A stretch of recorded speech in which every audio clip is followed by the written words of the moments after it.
Giving is brought to you by ExxonMobil. Hi, I'm Lisa Shields. Welcome to Giving. We continue our exploration of creative philanthropy with a look today at 3 different people who are using their creativity and passion to solve urgent problems. I'm joined today by Trevor Neilson of the Global Philanthropy Group. He's worked with many of the people that we're going to look at today. The first piece is on Dr. Dean Ornish. Trevor, what can you tell us about Dean and his work? You know, Dean has revolutionized the way we look at the intersection of lifestyle, our nutrition, and the way our bodies develop, the way our genes express themselves, and who we become. Let's take a look.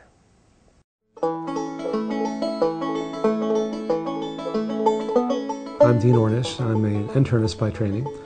And for the last 31 years, I've directed a series of studies demonstrating for the first time that these simple choices that we make in our lives each day, like what we eat, how we respond to stress, how much exercise we get, whether or not we smoke, and the quality of the love and social support relationships that we have, that these simple choices can make such a powerful difference in our health and our well-being and even in our survival, and that these mechanisms are much more dynamic than people had once realized.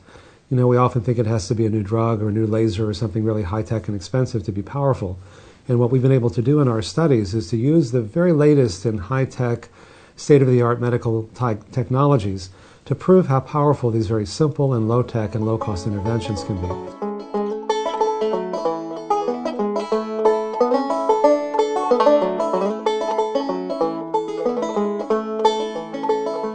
So we began with heart disease, and we were able to show for the first time in a scientific way that even severe heart disease can actually begin to reverse when people make much bigger changes in diet and lifestyle than had previously been recommended. After just a few weeks, we found that the blood flow to the heart got measurably better, that the chest pain went away in most people, and that people not only felt better, but they were better in ways we could actually measure. And so in a series of studies with increasing rigor, published in the leading journals, we were able to show to most people's satisfaction that what was once thought impossible actually was possible. And in fact, everything we've done for the last 30 years was thought to be impossible when we first began it. That's what makes it fun, is we're redefining and giving people new hope and new choices that they didn't have before by showing them that these choices that they make each day can have such a dynamic impact on their health and well-being. You know, within just a few months, your brain gets more blood flow, you think more clearly, you have more energy, your brain can grow so many new neurons that your brain can get measurably bigger in just a few months. That was thought impossible just a few years ago.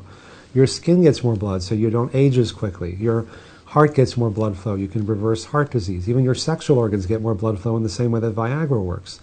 And so when we make these changes, most people find that they feel so much better so quickly. It reframes the reason for making them from fear of dying, which is too scary, to joy of living, which is really what makes it sustainable.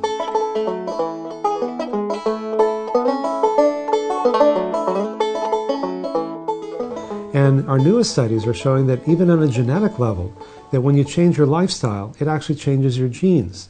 In effect, upregulating or turning on the disease-preventing genes and downregulating or turning off the disease-promoting genes, the genes that predispose you to heart disease and breast cancer and prostate cancer and diabetes and inflammation and oxidative stress and so on. And, you know, so often people say things to me like, oh, you know, it's all in my genes. I've got bad genes. There's not much I can do. It turns out you can do a lot.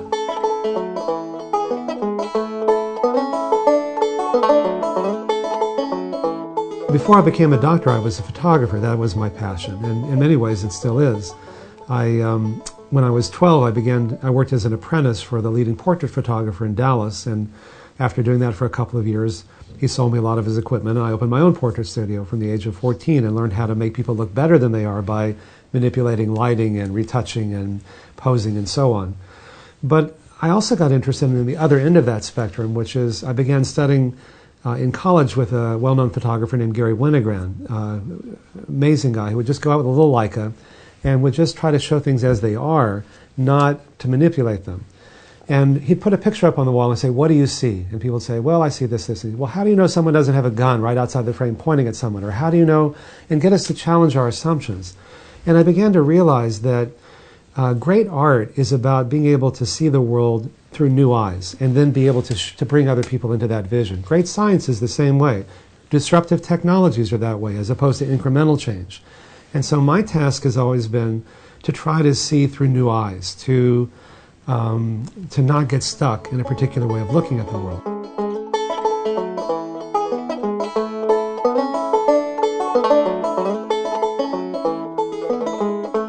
really, all of our work is about transformation. You know, people tend to think of my work as mainly being about diet, and you know, what we eat is important, but it's only part of it.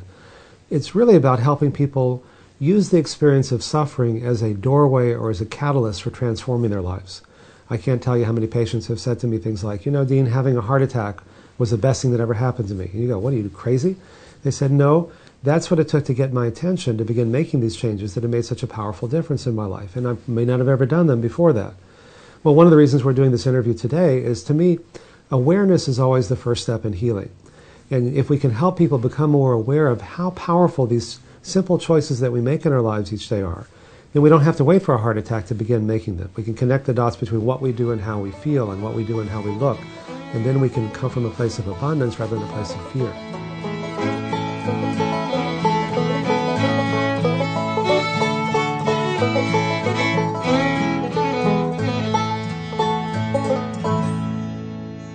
Later, we're going to see a piece about Shakira. Up next, however, we'll meet the grandson of 4 Holocaust survivors who's dedicating his life to ending genocide.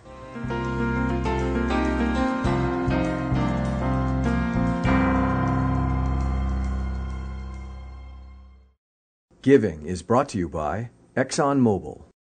Malaria is the #1 killer of infants in Africa. ExxonMobil has many employees in Africa where malaria has touched their own lives, their own families.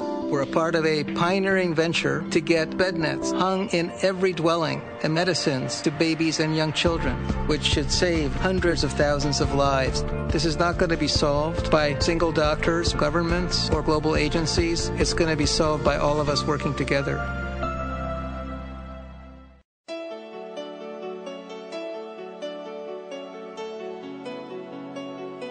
Your name doesn't need to be Bono, Branson, Gates, or Mandela.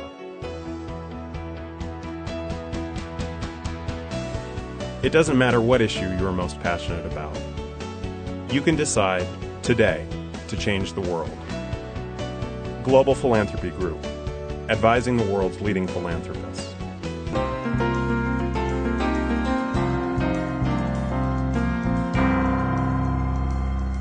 Welcome back to Giving on Plum TV. I'm Lisa Shields. I'm joined by Trevor Neilson of the Global Philanthropy Group, and we're looking at people who use a creative approach to solving big problems. We're going to show you a piece today about a man who took the phrase "never again" literally. Trevor, you worked with Mark Hanis. What about the Genocide Intervention Network impressed you? You know, over 500,000 people have died in Darfur, and millions more have been displaced. And Mark was a college student at Swarthmore and decided that he had to do something about it. Let's have a look.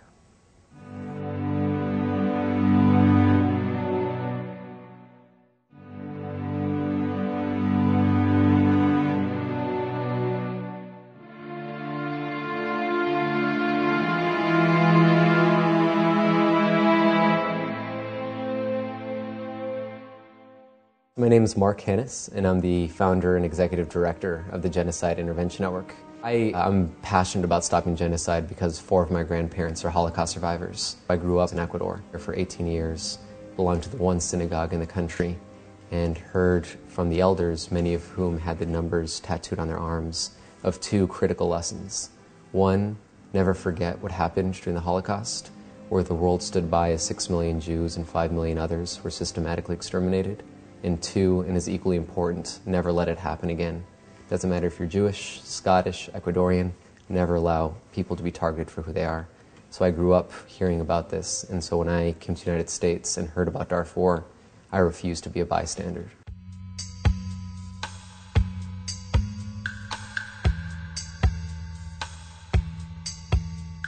Our mission is to empower people with the tools to prevent and stop genocide. We focus on 3 main tools. That's educate, advocate, and donate. So education, we raise awareness, so no one can ever say that they didn't take action because they didn't know about it. The second one is advocate, and that is where we get people to pressure their public officials in Congress or the executive to do more than talk about never again. And the third part is donate. That's where we fundraise to fund specific projects on the ground to protect people. One of our protection projects is to provide protection to women and children who leave refugee camps to go and collect firewood. Oftentimes when these women and children leave the camps to collect firewood to cook their food, they're often gang raped by the Janjaweed militia. And so they have to face the Sophie's choice of stay inside the camp and starve to death, or leave the camp but likely be attacked. And so we do coordination with the peacekeepers to go into the camps and organize the women and children so that there's a specific day, time, and exit where there's a group of them, and then there's peacekeepers who will accompany them to go and collect the firewood and return back safely. So they're called firewood patrols.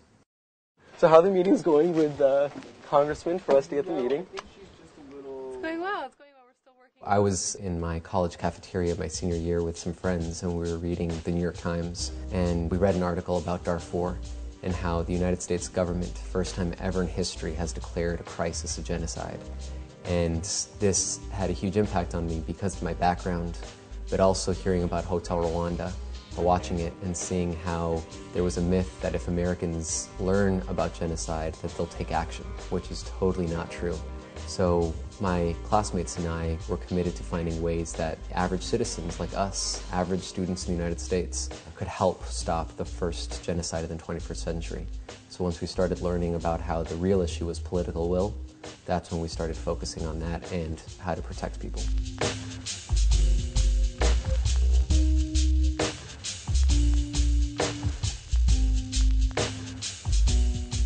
I think the reason for why I've really focused on working as a citizen via a non-governmental organization is the fact that with technology in a globalized world, individuals are becoming super empowered. We talk about oftentimes super empowered individuals causing harm, whether it's Al-Qaeda or other terrorists using the internet or other technology to hurt people. I think we're in a new wave where individuals via technology and other easy means can create huge positive change. We're finding ways that civil society is being able to spur as much social change as governments are, in fact, possibly more, by going on a global grassroots campaign. So I think there was a unique moment of opportunity when Darfur happened and when we were thinking what we can do about it. And technology played a huge role in this, and that was from raising awareness where we could use YouTube videos and Facebook and email and MySpace to tell people what was going on in Darfur and not have to raise all the money for TV ads or ads on the radio or newspaper. And at the same time, we could use technology to mobilize people to take action. Another tool that we've created is a congressional scorecard where we've graded every member of Congress on what they've done in response to Darfur. How have they voted? How have they co-sponsored? Have they been to Darfur? Have they held a town hall meeting in their own district or state on Darfur? And gave them a letter grade A through F so that their constituents can hold them accountable. Where the rhetoric is not enough, they need to see the action. And so we came out with these grades, and it was unbelievable, the response, where students and non-students, business leaders, faith leaders, Holocaust survivors, or other survivors of other genocides flooded their members of Congress, demanding that they should earn nothing less than an A+. And members of Congress, not their secretaries, not their staffers, were calling our office saying, I'm getting slammed by my constituents. What can I do to get a better grade? Or another member of Congress said, I just voted for these 2 bills. Can you please update my grade from a D- to a B+, so at least I can tell my constituents that I'm passing. So we've seen a huge response where 66 members in the House have gone from failing to passing grades, or 39 senators have gone from failing to passing grades because people say, just talking about it's not good enough. I actually want to see what your record is on stopping genocide. I think the most important thing for people to spur change is to realize that they have the potential to spur change. I think people don't recognize that here in the United States or wherever, people can be Oscar Schindlers. People can be the Paul Rusesabagina. You don't have to have a PhD. You don't have to be an expert on this. You don't have to go to the area that you're trying to cause social change. We have a huge opportunity via the website, via our access here in the United States of the world's most powerful democracy, to get our governments and get our neighbors to help end conflicts like the one in Darfur.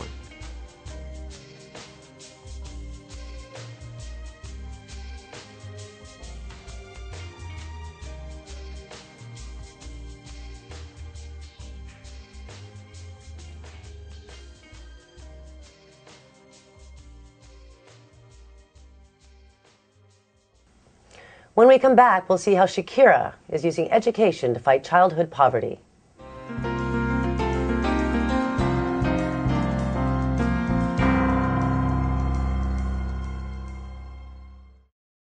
Giving is brought to you by ExxonMobil. There aren't nearly enough kids interested in math and science. There are great opportunities out there and some huge problems we need to solve. That's why ExxonMobil supports programs that help teach teachers and get thousands of kids excited about math and science early on. I'm actually a science ambassador with a local school. I've just had a chance to see so many kids who have it in them to be the next great scientists to help us solve some of these really difficult problems we face.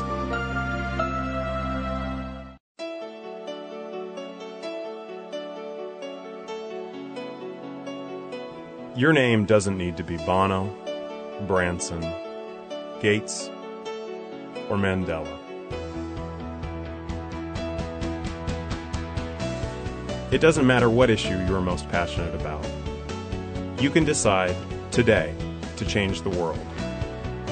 Global Philanthropy Group, advising the world's leading philanthropists.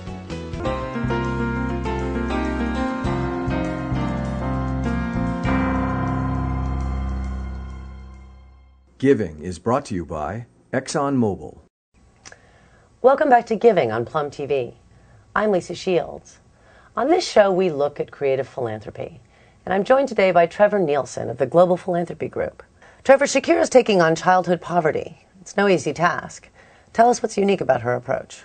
I recently returned from Colombia with Shakira, where I saw her Barefoot schools in action. She's developed a low-cost, high-impact model for education that is now going beyond Colombia to children in other parts of the world.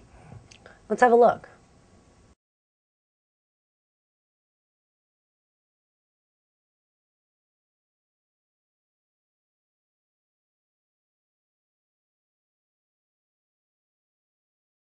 Coming from an underdeveloped country, you have to give back. And that a way to give back, she had it very sure since very early childhood, was to help children. That a child that is not helped will never be equal to a child that had assistance, food, nutrition, good education. So inequality began so very early, and Shakira decided to fight out. Majestades, presidentes, presidentas, estamos aquí para plantearles la creación de una gran alianza entre el sector público y la sociedad civil para proteger a los seres más frágiles de nuestra región, los niños. We have a conflict of displacement of such large proportions, 3 million IDPs, of which 800,000 are younger than 18. So she decided to focalize there. That is nutrition, that is good education, that is psychological support. And then we said, how do we make it sustainable when a mama or a father of these kids, if they have a family, earns less than $1.5 a day? So we decided, let's get together and let's try to involve the mothers. That's the kitchen in our school, and the mothers of the children, most of the mothers that we've been meeting with, they work here and they receive a salary. So this school also generates income for all these heads of family and mothers who've been displaced due to the violence. That is how we molded the model, the Pies Descalzos model, something that begins with a very early childhood development and ends with the father, the mother. That is why we invest so much in good infrastructure. Shakira has made a personal effort. Over $5 million of her own resources have gone to infrastructures, and that is how the school becomes the center of life for a community that may not have, they don't have a bathroom, they don't have running water, they don't have electricity. There is still a tiny electricity from the municipality. So the School of Open Doors is our methodology in which, like, a family, a community, a neighborhood, a city can transform, and you have good citizens and maybe less children going to delinquency or to drug trafficking or to guerrilla movements. Yana and Judamari, they both study in our school, and their mother, she was displaced a few years ago in 1996, displaced by the conflict and the internal war and the guerrillas. Basically, she had to run away with her 2 daughters, and they established here, and now they go to the Pies Descalzos school, and she's studying as well. She's trying to finish her high school. school has to be like the place you want to go. It's better than home. You find all the tools you need.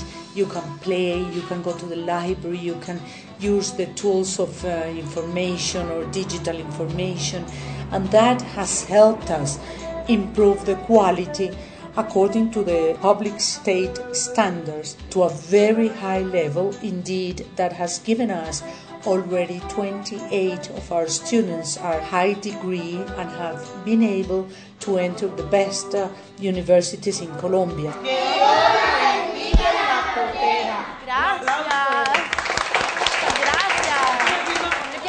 Una cosa, que cada día que vienen a la escuela yo estoy pensando en ustedes, estoy pensando en que están felices y eso me hace muy feliz, saber que están estudiando, que están aprendiendo y que quieren ser personas de bien en la vida, ¿sí? Eso es lo único que yo quiero, ese es mi más grande regalo, ¿sí? Que algún día se gradúen de la escuela y que vayan a la universidad y que estudien una carrera y que les sirvan a la sociedad, ¿sí? Eso es lo que más me haría feliz a mí en la vida. Being in the field makes you cry once in a while, and that I think is healthy because it is a cry out of saying this cannot happen and we have to change the history of our country and inspire others.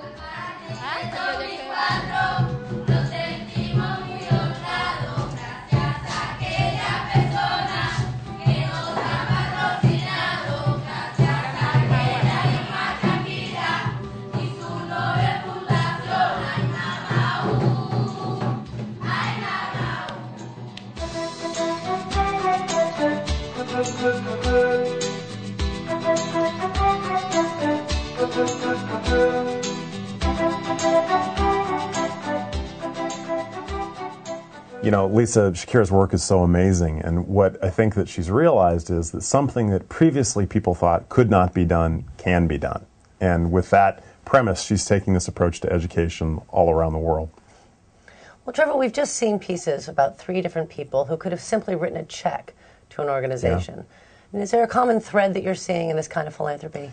You know, I think the thing that ties all of them together is that they have immersed themselves in these issues. These issues are not something that they think about at the end of the year and write a little check and then forget about until the following December. This is a core part of these people's lives, and it's something that they'll probably be very happy that they were a part of. Trevor, thanks so much for joining us today. Sure. And thanks for watching Plum TV. I'm Lisa Shields.